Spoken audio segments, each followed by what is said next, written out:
नमस्कार मित्रों, कुंवर निर्भय प्रताप सिंह की यूट्यूब चैनल पर आप सभी का फिर से स्वागत है। इसके पहले वाली वीडियो में हमने स्टार्ट किया था आभूषण। मित्रों, बहुत अच्छा टॉपिक है आभूषण, अक्सर क्वेश्चन पूछा जाता है।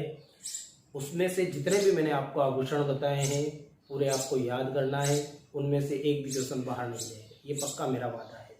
आगे आज स्टार्ट करते हैं हम जनजातियाँ।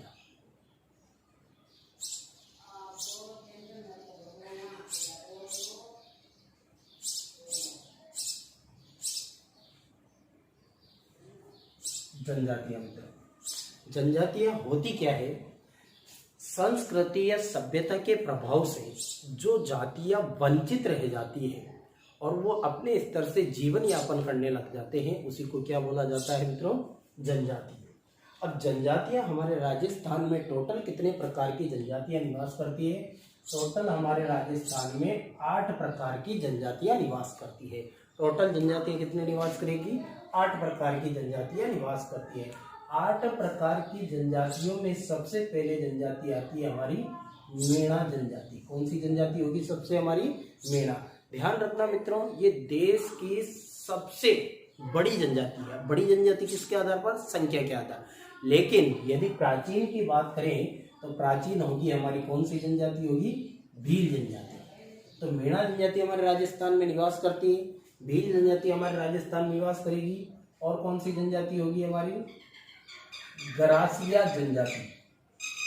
गरासिया जनजाति। इधर से आ जाएगा हमारा सहरिया जनजाति।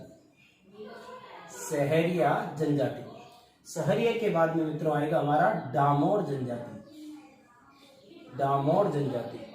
डामोर के बाद में आएगा हमारा कथोड़ी जनजाति। कथोड़ी जनजाति। कथोड़ी के बाद आएगा हमारा कंजर जनजाति, और कंजर के बाद आएगा हमारा सांसी जनजाति। टोटल कितनी होती है ये हमारे? 1 2 3 4 5 6 7 8 प्रकार के राज्य में जनजातियां निवास करती है। लेकिन मित्रों ध्यान रखना, मेणा, भील, गरासिया, सहरिया और डामोर, ये 5 ही जनजातियां ऐसी जनजातियां हैं जो आपको जनसंख्या के आधार पर याद रखनी है। 5 हमारे राजस्थान में ऐसी जनजातियां हैं जो जनसंख्या के आधार पर हमें याद रखनी है। सबसे सर्वाधिक जनसंख्या की बात की जाए तो सर्वाधिक जनसंख्या मेणा जनजाति, फिर उससे कम भील, फिर उससे कम गरासिया, फिर उससे कम सहरिया, फिर उससे कम डामोर। लेकिन ये 3 जातियां ऐसी हैं जिनको जनसंख्या के आधार पर नहीं है।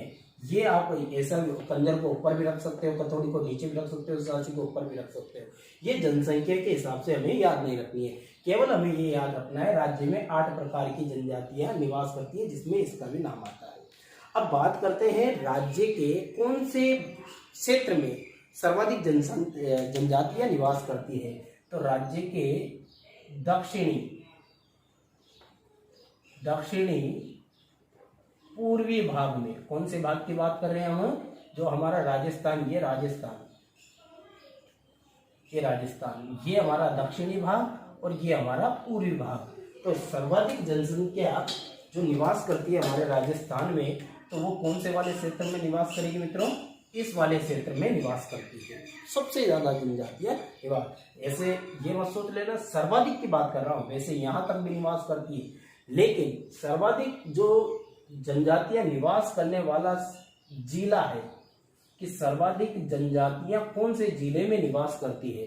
तो जिले की बात करें मित्रों तो जिला आ जाएगा हमारा कौन सा? उदयपुर जिला। उदयपुर जिले में सर्वाधिक जनजातियां निवास करती है। या संभाग की बात करें तो संभाग भी हमारा उदयपुर ही होगा। सर्वाधिक की बात है ये, सर्वाधिक जनजातियां कहां पर निवास करती है? तो उदयपुर में। जबकि बात करें हम कि न्यूनतम जनजातियां, कौन सी जनजातियां? न्यूनतम जनजातियां कहां पर निवास करती है मित्रों? तो ध्यान रखना है, न्यूनतम जनजातियां निवास करने वाला स्थान होगा हमारा कौन सा? बीकानेर। बीकानेर में न्यूनतम जनजातियां निवास करती है, या न्यूनतम जनजातियां निवास करने वाला संभाग भी हमारा कौन सा होगा मित्रों? बीकानेर संभाग होगा।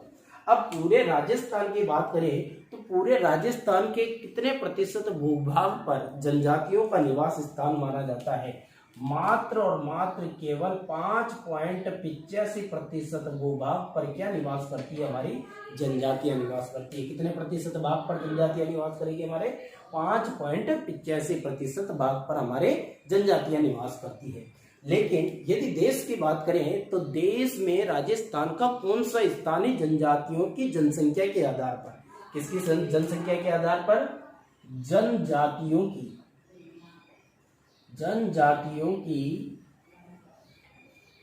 जनसंख्या के आधार पर जनजातियों की जनसंख्या के आधार पर राजस्थान का कौन सा स्थान आता है? मित्रों ध्यान रखना, राजस्थान का छठा स्थान आता है। कौन सा स्थान आता है? हमारा छठा स्थान आता है। तो सबसे पहले की बात करें तो सबसे फर्स्ट में होगा हमारा एमपी और 6 नंबर पर आता है हमारा राजस्थान। तो ध्यान रखना है मित्रों, जनजातियों की जनसंख्या के आधार पर सर्वाधिक जनसंख्या वाला राज्य कौन सा होगा? हमारा एमपी। लेकिन राजस्थान कौन से स्थान पर होगा? हमारा छठे स्थान पर होगा जनजातियों की जनसंख्या के आधार पर बात करें। वापस रिपीट कर रहा हूं मित्रों, ठीक से समझना, वेरी इंपॉर्टेंट है एग्रीकल्चर वालों के लिए। विशेषकर मैंने ये टॉपिक बनाया है और डीप में क्वेश्चन पूछा जाता है एग्रीकल्चर वालों के लिए। वन रक्षक, वनपाल सभी में क्वेश्चन आता है जनजातियों से। राज्य में टोटल कितने प्रकार की जनजातियां निवास करती है? राज्य में टोटल 8 प्रकार की जनजातियां निवास करती है। यदि आपको इसके लिए कोई लॉजिक बनाकर याद रखना है तो लॉजिक आप इतना सा याद रख लेना, जनसंख्या के आधार पर ही लॉजिक बनाया है मैंने, बाकी ये आप ऊपर नीचे कैसे भी सेट कर सकते हो। तो इसके लिए इतना सा याद रख लेना, मैं भी घसेड़ा लगाऊंगा। क्या याद रखना है मित्रों? मैं भी घसेड़ा लगाऊंगा। अब आगे देखना, मैं से क्या आप मेना जनजाति बना सकते हैं, भी से क्या हम भील जनजाति बना सकते हैं, ग से हम गरासिया जनजाति बना सकते हैं, स से हम सहरिया जनजाति बना सकते हैं और डा से हम डामोर जनजाति। ये 5 ऐसी जनजातियां हैं जो जनसंख्या के आधार पर है। बाकी 3 जनजातियां जनसंख्या के आधार पर बिल्कुल भी नहीं है। राजस्थान के कौन से भूभाग पर सर्वाधिक जनजातियां निवास करती है? तो मित्रों दक्षिणी और पूर्वी भाग में हमारे सर्वाधिक जनजातियां निवास करती है। सर्वाधिक जनजातियों के निवास स्थान के आधार पर सर्वाधिक निवास स्थान वाला जिला कौन सा है? तो सबसे ज्यादा जनजातियां कौन से जिले में निवास करती है, कौन से संभाग में निवास करती है? उदयपुर संभाग में निवास करती है। सबसे कम जनजातियां, वापस रिपीट कर रहा हूं, सबसे कम जनजातियां कौन से जिले में निवास करती है? बीकानेर संभाग में या बीकानेर जिले में। जनजातियों की जनसंख्या के आधार पर राजस्थान का कौन सा स्थान है? हमारा छठा स्थान है। और प्रथम स्थान किसका है? हमारा एमपी का। मित्रों यदि आपको लग रहा है कि इसका स्क्रीनशॉट लेना चाहिए तो आप स्क्रीनशॉट ले सकते हो इसका एक बार, जल्दी से स्क्रीनशॉट ले लीजिए। बढ़ते हैं आगे।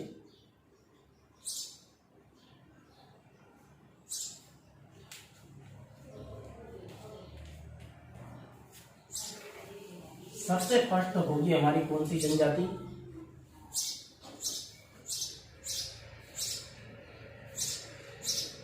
सबसे फर्स्ट होगी अब हमारी मेणा जनजाति। हेडिंग डाल लो सभी, यदि आप साथ के साथ लिख भी रहे हो तो, और नहीं लिख रहे हो तो केवल समझ लो, फिर बाद में लिख लेना इसे, पहले समझ लेना ठीक से।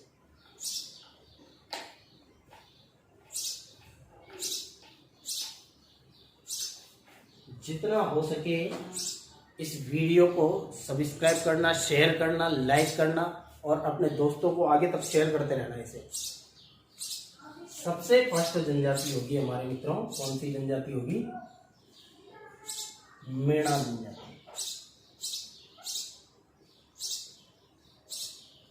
मेणा जनजाति। मेणा जनजाति क्या क्षेत्र की बात करें कि किस क्षेत्र में निवास करती है, किस क्षेत्र में निवास करती है, पहले पॉइंट बनाते हुए लिखते चलते हैं, फिर एक साथ में पूरा आपको समझा दूंगा। क्षेत्र मेणा जनजाति कहाँ पर निवास करती है, उसके लिए क्षेत्र पंचवाड़ा किसे बोला जाता है? पंचवाड़ा। मेणा जनजाति की उत्पत्ति किससे मानी जाती है? उत्पत्ति किससे हुई है मेणा जनजाति की? मीणा जनजाति के मुखिया को क्या कहा जाता है? मीणा जनजाति के मुखिया को क्या कहा जाता है? मीणा जनजाति के घरों को क्या कहा जाता है? इनके आराध्य देवता कौन होते हैं? आराध्य देवता, इनके इष्ट देवता कौन होते हैं? इष्ट देवता, इनके कुल देवी कौन है? कुल देवी, और कुल देवी होगी तो फिर इष्ट देवी भी होगी। इष्ट देवी कौन है इनकी? विवाह पद्धति कौन कौन सी है इनकी? विवाह पद्धति, इन सभी के बारे में समझना मित्रों ध्यान से। करें स्टार्ट। मीणा जनजाति कहाँ पर निवास करेगी? ये सर्वाधिक करेगी ये जयपुर जिले में। कहाँ पर निवास करती है ये? सबसे ज्यादा जयपुर जिले में निवास करती है। सबसे ज्यादा निवास करेगी ये जयपुर में। जयपुर के बाद ये निवास करती है दौसा में। दौसा के बाद निवास करती है ये सवाई माधोपुर में। सवाई माधोपुर के बाद में निवास करती है ये करौली में। करौली के बाद निवास करती है ये टोंक में। यहाँ पर निवास करती है। बाकी संपूर्ण राजस्थान में मिलेगी, लेकिन मुख्य क्षेत्र हमारा कौन सा होगा? जयपुर, दौसा, सवाई माधोपुर, करौली और टोंक जिले में निवास करती है। पंचवाड़ा किसे बोला जाता है? मीणा जनजाति के जो सबसे प्रसिद्ध 5 गोत्र है, उन 5 गोत्रों को ही मित्रों क्या बोला जाएगा? पंचवाड़ा बोला जाता है। तो क्या बोलेंगे हम? मीणा जनजाति के, मीणा जनजाति के प्रसिद्ध जरूर लिखना, क्योंकि गोत्र तो मैं आगे बताऊंगा। टोटल 5200 गोत्र है मीणा जनजाति के। मीणा जनजाति के प्रसिद्ध 5 गोत्र को क्या बोला जाता है? पंचवाड़ा बोला जाता है। मीणा जनजाति की उत्पत्ति किससे हुई है? मीणा शब्द की उत्पत्ति किससे हुई है? मीणा शब्द की उत्पत्ति हुई है मित्रों मीन से। किससे हुई है? मीन से। लेकिन मीन किसे बोला जाता है? मीन बोला जाता है मछली, और मछली को किसका अवतार माना जाता है? भगवान विष्णु। भगवान विष्णु के मत्स्य अवतार से, भगवान विष्णु के मत्स्य अवतार से मीणा जनजाति की उत्पत्ति मानी गई है, और इसकी मानी गई है मीन से उत्पत्ति। ध्यान रखना। मीणा जनजाति के मुखिया को क्या कहा जाता है? आपने सुना होगा, पटेल बोला जाता है। मीणा जनजाति में जो मुखिया होता है, परिवार का मुखिया होता है, उसे क्या बोला जाता है? पटेल। गांव में प्रसिद्ध पटेल, बहुत जबरदस्त प्रसिद्ध है। घरों को क्या बोला जाता है? टापरा। आपने कभी सुना गाँवों में मीणा का टापरा, मीणा का टापरा, इस तरीके से टापरे बोले जाते हैं। तो घर क्या कहलाएगा? इनका टापरा कहा जाता है। आराध्य देवता कौन है इनके? आराध्य देवता है भूरिया बाबा। कौन से बाबा है इनके? भूरिया बाबा। लेकिन मित्रों ध्यान रखना, भूरिया बाबा यदि ऑप्शन में नहीं हो और पूछ लिया जाए गौतमेश्वर, तो ध्यान रखना गौतमेश्वर को ही क्या बोला जाता है? भूरिया बाबा। लेकिन इनका प्रसिद्ध मंदिर की बात करें तो प्रसिद्ध मंदिर है इनका अरनौद, अरनौद प्रतापगढ़ में। सिरोही में भी इनका मंदिर है, भूरिया बाबा का मंदिर, अरनौद प्रतापगढ़। वैसे लोक देवता जब पढ़ेंगे हम तो वहां पर बताऊंगा मैं आपको इनके बारे में। इष्ट देवता, इष्ट देवता है इनके बुद्ध देवता।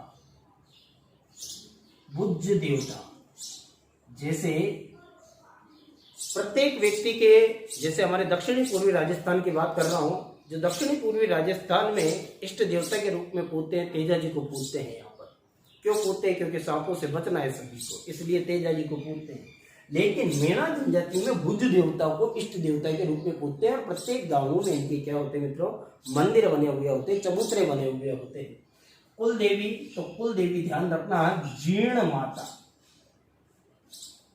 जीर्ण माता मीणा जनजाति की कुल देवी है। लेकिन मित्रों ध्यान रखना, चौहान वंश की कुल देवी भी कौन कहलाती है? हमारी जीर्ण माता ही कहलाती है। दोनों में माना जाता है कि मीणा जनजाति में है या जीर्ण, लेकिन जो ऑथेंटिक निकल कर आता है वो चौहान वंश की है और किसी वंश की। इष्ट देवी किसी की है? इष्ट देवी किसकी बोलेंगे? इष्ट देवी है नारायणी माता। नारायणी माता। जीण माता का जो मंदिर बना हुआ है वो कहां पर बना हुआ है मित्रों? रेवासा ग्राम में। और ये रेवासा ग्राम कहां पर है? हमारा सीकर में। जो नारायणी माता है, इस नारायणी माता का मंदिर बना हुआ है बरवा डूंगर, राजगढ़ तहसील में। और राजगढ़ तहसील कहां पर है? अलवर में। यहां पर इनका प्रसिद्ध मंदिर बना हुआ है। विवाह पद्धति, अब मेणा जनजाति में 3 तरीके होते हैं विवाह करने के। या तो राक्षस पद्धति से विवाह करेगा, राक्षस पद्धति से विवाह करेगा, जबरदस्ती लड़की को अपहरण करके ले जाएगा और विवाह करेगा उससे। फिर दूसरा विवाह होगा हमारा कौन सा? गंधर्व विवाह। गंधर्व विवाह इतिहास में आपने पढ़ा होगा, गंधर्व विवाह सहयोगिता पृथ्वीराज का गंधर्व विवाह हुआ था। और तीसरा है हमारा ब्रह्म विवाह या ब्रह्मा विवाह। अब ये होता क्या है? राक्षस विवाह, गंधर्व विवाह बता चुका, ब्रह्मा विवाह। ब्रह्मा के अनुसार यज्ञ अग्नि देवता को प्रसन्न करके ब्रह्मा को साक्षी मान के और उनके सामने 7 पैरों की रस्म जो परंपरा जितनी भी होती है वो सब निभाई जाती है। कौन सी पद्धति में? विवाह, ब्रह्मा विवाह में। वापस रिपीट कर रहा हूं मित्रों, ठीक से समझना वापस से। मेणा जनजाति क्षेत्र जयपुर में निवास करेगी, दौसा में निवास करेगी, सवाई माधोपुर में, करौली में, टोंक में, यहाँ पर निवास करती है। यदि मित्रों मेणा जनजाति यदि आपको ठीक से समझने में आ रही है तो एक बार मुझे कमेंट करके जरूर बताएं, ताकि मुझे, आपको पता है क्लास में भी मैं बोलता हूं कि मुझे प्रोटीन और विटामिन की कोई जरूरत नहीं होती। आपके द्वारा बोले हुए वचन ही मेरे लिए प्रोटीन्स और विटामिन होते हैं। तो कमेंट जरूर कीजिए। पंचवाड़ा, मेणा जनजाति के प्रसिद्ध 5 गोत्रों को ही क्या बोला जाता है? पंचवाड़ा बोला जाता है। उत्पत्ति किससे हुई है? मेन से भगवान विष्णु के मत्स्य अवतार से इसकी। मुखिया किसे बोला जाएगा? पटेल जी। मुखिया को क्या बोला जाएगा? पटेल जी बोलेंगे। घर को क्या बोला जाएगा? टापरा बोला जाता है। मेणा जनजाति के घरों को क्या कहा जाता है? टापरा। आराध्य देवता कौन है इनके? भूरिया बाबा गौतमेश्वर। और इनका प्रसिद्ध मंदिर कहाँ पर बना हुआ है? अरनौत प्रतापगढ़। आपने सुना हो या पढ़ा हो, भूरिया बाबा ये वही बाबा है जिसकी मेणा जनजाति के लोग कसम लेकर कभी भी झूठ नहीं बोलते। यदि, लेकिन वो भी कौन से मेणा? संपूर्ण राजस्थान की मेणाओं की बात नहीं कर रहा हूँ, केवल गोडवाड़ क्षेत्र के मेणा। जो गोडवाड़ क्षेत्र के मेणा है वही इनकी कसम लेकर झूठ नहीं बोलेंगे। इष्ट देवता भुज देवता कहा जाता है। इष्ट देवता कुल देवी हमारी जीण माता, जिसका प्रसिद्ध मंदिर बना हुआ है रेवासा ग्राम सीकर में बना हुआ है। कुल देवी हमारी जीण माता। इष्ट देवी नारायणी माता, जिसका मंदिर बना हुआ है हमारा बरवा डूंगर, राजगढ़ तहसील, अलवर में बना हुआ है। विवाह पद्धति राक्षस पद्धति, गंधर्व विवाह और ब्रह्म विवाह, ये हमारी विवाह की पद्धतियां हैं। यहाँ तक मित्रों सभी को क्लियर होगा। यदि लेना चाहो एक बार स्क्रीनशॉट ले लीजिए इसका जल्दी से।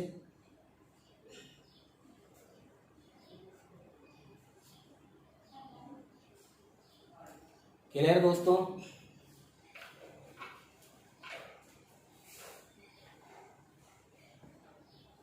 अब इनकी डिटेल स्टार्ट करते हैं। ये थी इनके बारे में सामान्य परिचय। ज्यादा मैं आपको लोड नहीं दूंगा, केवल डेली की एक जनजाति बताऊंगा।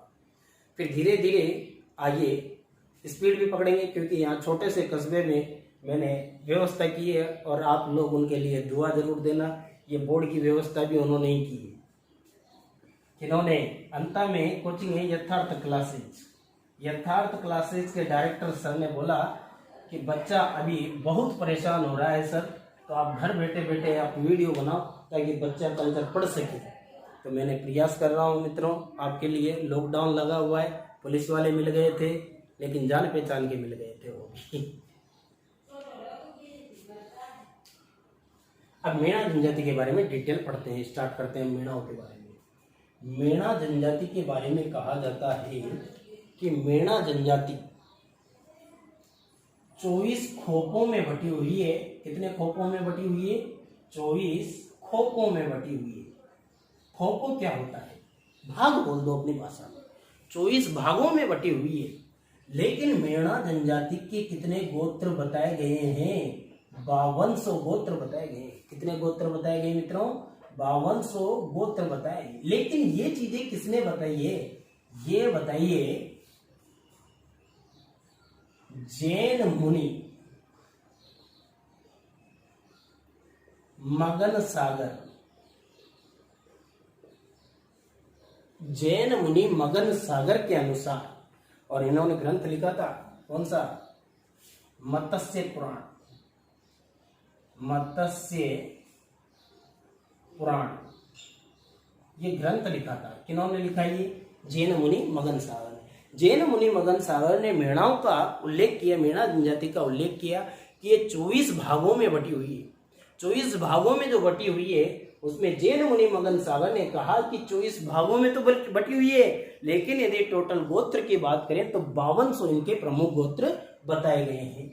अब हमारे दक्षिणी पूर्वी राजस्थान में कौन कौन से मेणा पाए जाते हैं? यहाँ पर मेणा पाए जाते हैं नया बासी,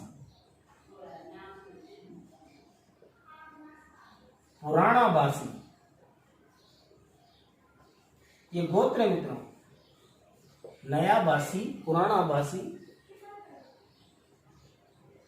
पड़िहार,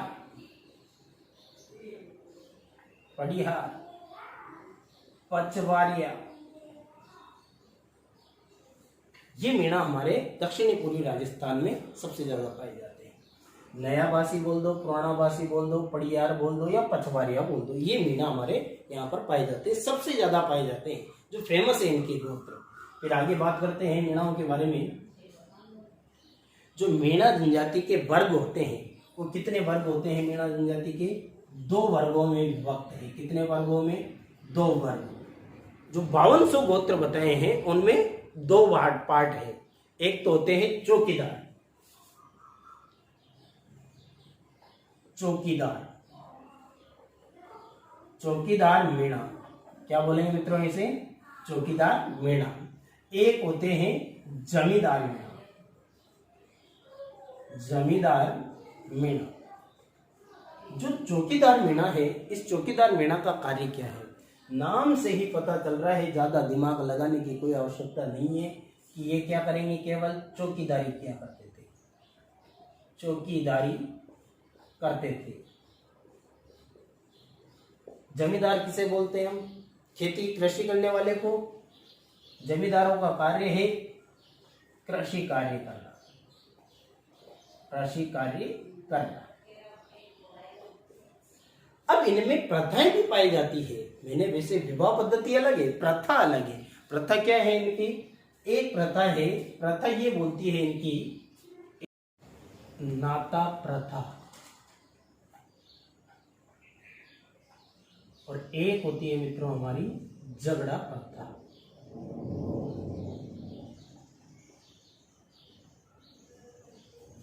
आज तो शायद भगवान भी मेरे इस पढ़ाने की कला से प्रसन्न हो गए। अंता शहर में गर्जना हो रही है और बारिश हो सकता है, ऐसी मौसम हो रहा है। नाता प्रथा, चलो बात करते हैं जनजातियों में। मेरी तो क्लास की तरह वही आदत है। नाता प्रथा, नाता प्रथा क्या होती है? नाता प्रथा में वो होता है, एक महिला, शादीशुदा महिला है, वो किसी अन्य पुरुष के साथ में भाग कर शादी कर लेती है। शादी करने के बाद में उसके पति को राशि दी जाती है, उसे क्या बोला जाता है? नाता प्रथा। झगड़ा प्रथा क्या होता है? विवाहित ही है, दोनों में विवाहित होगी। झगड़ा प्रथा में क्या होता है? विवाहित महिलाएं होगी, यदि उसे कोई पुरुष भगा कर लेकर जा रहा है, भगा कर लेकर जाने के बाद में उसके पूर्व पति को मुआवजा दिया जाता है। इसमें क्या अंतर है? नाता प्रथा में शादीशुदा महिला है, उसे दूसरी जगह पर विवाहित कर दिया गया, लेकिन उसके पहले ही ऑलरेडी पति ने छोड़ रखा था उसे, तब जाकर उसे नाता रखा। और नाता रखने के बाद में या तो उस महिला को पैसे देने होते हैं या उस महिला के परिवार वालों को पैसे देने होते हैं। कहने का मतलब उस महिला के पियर वालों को। तो नाता प्रथा और झगड़ा प्रथा ये दोनों मेणा जनजाति में प्रचलित है। आगे चलते हैं मेणाओं के बारे में। मीणाओं के बारे में 8 से 10 सहेलियों का समूह, पहले के समय महिलाओं और लड़कियों का समूह होता था, लेकिन इसमें महिलाएं बिल्कुल शामिल नहीं होंगी, केवल लड़कियां। लड़कियों के 8 से 10 लड़कियां होगी। उस सहेलियों के समूह को क्या कहा जाता है? मीणा जनजाति में गोटन कहा जाता है मित्रों। क्या कहा जाता है? गोटन कहा जाता है। मीणा जनजाति के लोग रुमाल बांधते हैं। ये लकड़ी है और इस लकड़ी पर रुमाल बांधते हैं और इस तरीके से हमेशा अपने साथ में रखते हैं। ये यहाँ पर रुमाल बांधेंगे और इसे हमेशा साथ में रखेंगे। इसे क्या बोला जाता है? इस रुमाल बंधी हुई लकड़ी को क्या बोला जाता है? गेली बोला जाता है। गेली। क्या बोला जाएगा? गेली। रुमाल बंधी हुई लकड़ी को क्या बोला जाता है? गेली। अब मीणा जनजाति हो या कोई सी भी जाति हो या जनजाति हो या समुदाय हो, सभी में विवाह संबंध बड़ों के देख रेख में ही होता है। अब मीणा जनजाति में विशेषकर जो विवाह संबंध तय होता है, या तो मामा के संबंध में, मामा के देख रेख में होता है या फूफा की देख रेख में होता है। मतलब किसी लड़का या लड़की का विवाह संबंध तय करना है तो उसके मामा जिम्मेदार है, उसके पापा के ऊपर कोई जिम्मेदारी नहीं है, उसके मामा जिम्मेदार है या फूफा जिम्मेदार है। और उसे मामा या फूफा को क्या कहा जाता है? मीणा जनजाति में बड़ालिया कहा जाता है। क्या कहा जाता है मित्रों? बड़ालिया कहा जाता है। मीणा जनजाति में विवाह संबंधों में जो मध्यस्थता रखता है उसे मामा या फूफा को क्या बोला जाता है? बड़ालिया बोला जाता है। फिर पूछा जाता है, कई बार पूछ लिया जा चुका है मित्रों, वेरी वेरी इंपॉर्टेंट है, लीला मोरिया संस्कार। क्या है ये? लीला मोरिया संस्कार। क्या होता है ये लीला मोरिया संस्कार? विवाह संबंध में या विवाह के समय जो परंपरा निभाई जाती है या संस्कार संपन्न करवाया जाता है पैरों के बीच में बैठकर, उसे बोला जाता है लीला मोरिया। विवाह संबंध में संस्कार संपन्न करने की क्रिया को क्या बोला जाता है? लीला मोरिया बोला जाता है। आगे चलते हैं। मीणा जनजाति की सबसे विशेष बात यह है, वैसे तो सभी में होती है लेकिन इसमें पर्टिकुलर बताया गया है तो हमें याद रखना है, मीणा जनजाति में बहन के पति का बड़ा आदर सत्कार किया जाता है। किसके पति का? बहन के पति का आदर सत्कार, बहन के पति का आदर सत्कार ज्यादा किया जाता है, उसका भव्य स्वागत होता है। आगे चलते हैं। मीणा जनजाति में, मीणा जनजाति की महिलाओं में कौन सा मांडना प्रसिद्ध है? मोरनी मांडना। और ये मोरनी मांडना कई बार पूछ लिया जा चुका है कि मोरनी मांडना किस जनजाति का प्रसिद्ध है? मीणा जनजाति का प्रसिद्ध है। आरएस 2016 में भी क्वेश्चन पूछा गया। और ध्यान रखना, मोरनी मांडना राजस्थान पुलिस कांस्टेबल एग्जाम सन 2013 में भी क्वेश्चन पूछ लिया जा चुका है। तो याद रखना है कि मोरनी मांडना किस जनजाति का प्रसिद्ध है? मीणा जनजाति का प्रसिद्ध है। मीणाओं में आगे क्या होता है? मीणा जनजाति में विवाह संबंधों में जो मध्यस्थ रखेगा उसे बड़ालिया बोला जाएगा। उन पुरुष रुमाल बंधी हुई लकड़ी रखेंगे उसे गेली बोला जाएगा। मित्र और या सहेलियों का समूह जिसे गोटन बोला जाएगा। बहन के पति का आदर सत्कार सर्वाधिक होता है मीणा जनजाति में। मोरनी मांडना मीणा जनजाति का प्रसिद्ध है। लीला मोरिया संस्कार क्या है? मीणा जनजाति में विवाह संबंधित संस्कार है। डायरेक्ट ऑप्शन में यही आएगा। लीला मोरिया का संबंध किससे है? विवाह संबंध से। यह लीला मोरिया संस्कार का संबंध किस जनजाति से? मीणा जनजाति से। मीणा जनजाति में एक आभूषण सर्वाधिक पहना जाता है और वो आभूषण कौन सा कहलाता है मित्रों? हमारा मांदलिया आभूषण। मीणा जनजाति की महिलाओं में लोकप्रिय प्रचलित आभूषण है मांदलिया आभूषण। और ये मांदलिया आभूषण कहाँ पर धारण किया जाता है? गले में धारण किया जाता है मीणा जनजाति में। इसके बाद ये हमारी आज मीणा जनजाति पूरी कंप्लीट है मित्रों। उसके बाद हम कल स्टार्ट करेंगे भील जनजाति। लेकिन मेरी आप सभी से एक ही रिक्वेस्ट है, इस वीडियो को प्रत्येक विद्यार्थी के पास पहुंचा जरूर देना ताकि मेरे इतनी मेहनत का उसे फल अवश्य मिले। बस इतना ही चाहता हूँ। वापस रिपीट कर देता हूँ। मीणा जनजाति 24 खोपों में बटी हुई है, भागों में बटी हुई है। 5200 गोत्र किसने बताए? जैन मुनि मगन सागर ने। किसके अनुसार? मत्स्य पुराण के अनुसार बताया गया है। मीणा जनजाति राजस्थान के, और ध्यान रखना, जो दक्षिणी पूर्वी राजस्थान में पाई जाती है। लेकिन यदि क्वेश्चन पूछ लिया जाए मीणा जनजाति सर्वाधिक किस क्षेत्र में निवास करती है, तो मीणा जनजाति पूर्वी राजस्थान में सर्वाधिक निवास करती है। कौन से राजस्थान में निवास करती है मित्रों? पूर्वी राजस्थान में सर्वाधिक निवास करती है। नयाबासी, पुरानाबासी, पड़ियार मीणा, पचवाली दक्षिणी पूर्वी में नाम आएंगे इनके, लेकिन सर्वाधिक की बात करें तो पूर्वी राजस्थान में मीणा जनजाति निवास करती है। 2 वर्गों में बटी हुई है, चौकीदार मीणा, जमींदार मीणा। चौकीदारी का कार्य करते हैं, कृषि का कार्य करते हैं। मित्र और सहेलियों का समूह गोठन कहलाता है। मीणा जनजाति के पुरुष हाथ में रुमाल बंधी हुई लकड़ी रखते हैं, उसे गेली बोला जाता है। विवाह संबंधों में मध्यस्थता करने वाले मामा या फूफा को बढ़ालिया बोला जाता है। विवाह संबंध में जो संस्कार संपन्न किया जाता है उसे लीला मोरिया बोला जाता है। बहन के पति का आदर सत्कार किया जाता है। मोरने मांडना मीणा जनजाति का प्रसिद्ध है। मीणा जनजाति की महिलाएं गले में एक विशेष प्रकार का आभूषण पहनती है, जिसे क्या बोलेंगे, मांडली आभूषण बोलेंगे। आप सभी का बहुत बहुत धन्यवाद मित्रों। बाकी कल मिलते हैं। जय माता दी, जय भवानी।